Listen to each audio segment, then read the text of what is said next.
Risk of losing their majority in the U.S. House, Republicans have waged a fear-mongering campaign now to scare voters away from the Democrats. Since at least August, some Republicans or their allies have gone so far as to portray Democrats as terrorists or terrorist sympathizers. And that's because, according to the New York Times, Republicans have been only marginally successful in leveraging the usual tools available during an economic boom, like bragging about low unemployment, about tax cuts, about a new trade deal. Instead, they've resorted to negative ads like this.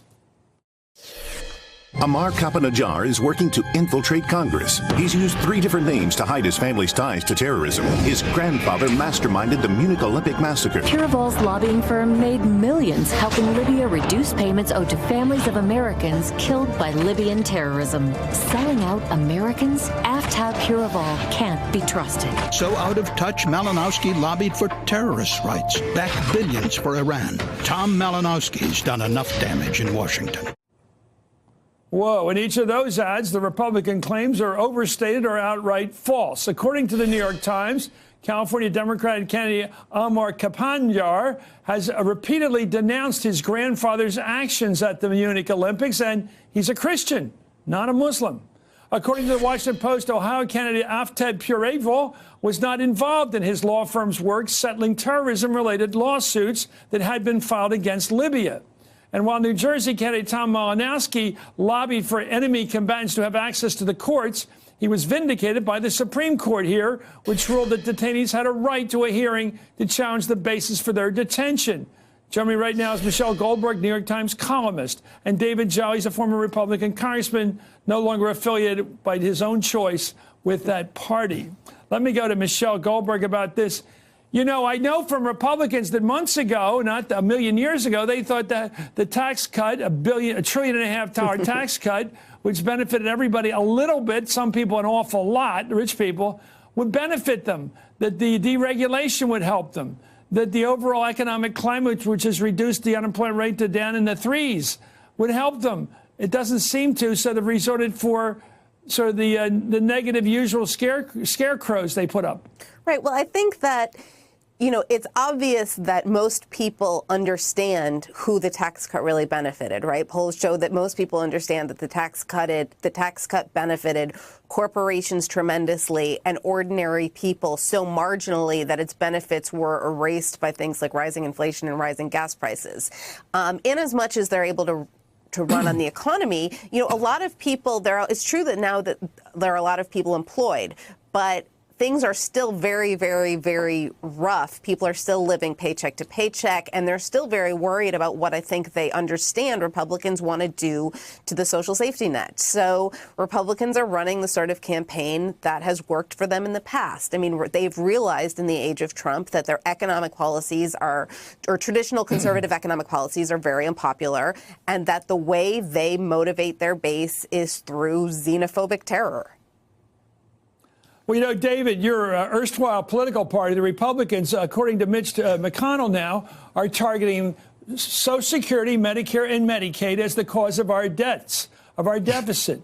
In other words, the 3 things that Trump was smart not to touch, they're going after. Your thoughts? That could help the Democrats. Look, of course. Look, we know entitlement spending has to be reformed. It is one of the largest cost drivers to the federal budget. But you can't have that conversation and ignore what has happened in terms of the $1 trillion deficits that are being created by a tax bill that's largely been rigged to favor the rich and corporations and has abandoned Main Street families. So, Chris, they can't sell that. So what they're doing is they are selling fear.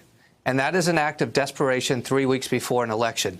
Understand, having ads about national security are not new.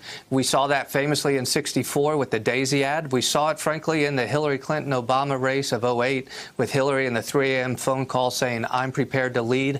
What is different in this environment is that they're not selling messages of national security qualifications. They are selling pure fear. And in many cases, they're doing so in this xenophobic lane that brings out these cultural wars that Republicans have figured out how to manipulate to win elections. Well, it's not just fear of terrorism that Republicans are out selling right now. It's fear of immigration itself. Last night on Fox, Laura Ingraham warned that if Democrats take control of the House, they'll replace American voters with immigrants. Here she goes. Your views on immigration will have zero impact and zero influence on a House dominated by Democrats who want to replace you, the American voters, with newly amnestied citizens and an ever-increasing number of chain migrants. Wow, what do you make of that, Michelle? That's pretty direct, pretty raw. I mean, look, one of the side effects of the nightmare of the Trump presidency is that Fox News has given itself increasingly to white nationalist propaganda. That language of being replaced comes straight out of the marchers in Charlottesville last year. Last year, Steve King, who's probably the most openly white nationalist member of Congress, said, from Iowa, you can't renew our culture with other people's babies. And at the time, it was widely denounced. Everybody realized that that was too racist, even for the modern Republican Party. A year later, that kind of language is just mainstream in what the Republican Party has become. Do you think they tested this, and that's why they're doing it? The anti-immigrant line? Do you think that's why they're doing it, Dave? Oh, without question. Again, they know fear sells, and they are peddling this very disgusting fear when it comes to culture wars. Listen, to the point that was made by the TV host, you know what? If we have greater voices of diversity in our country, whether they were born here, naturalized, or immigrated here, good for us. That makes us a stronger nation and a better nation and a smarter nation, and it makes us more equipped to address the problems that we face as a multicultural community and a multicultural country. It is why the demographics, both voting and culturally, are getting away from Republicans. And instead of trying to expand their coalition of voters, they're simply trying to energize those that are left within the tent. It's shameful. Go back to this national security conversation that we're seeing replete in these TV ads. They are not attacking national security credentials. They are attacking patriotism, like we saw the attacks on Max Cleland in 2002, a Vietnam warrior. We are seeing these attacks that are without question dividing us culturally as a nation, and at some point we get to question the fitness of Republican decision makers that make those decisions.